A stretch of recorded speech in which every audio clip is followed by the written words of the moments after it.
Hello everyone, this is Tejal from Sunmol Software and today I'm going to explain you how to add task types. So let's start.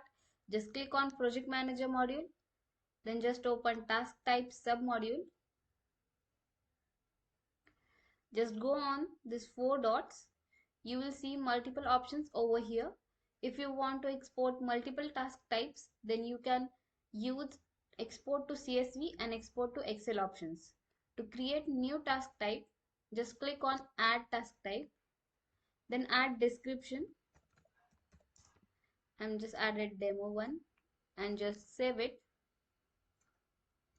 Your task type will be created and you can easily view, edit and delete that entry through these actions. And you can quick search your type through this filter,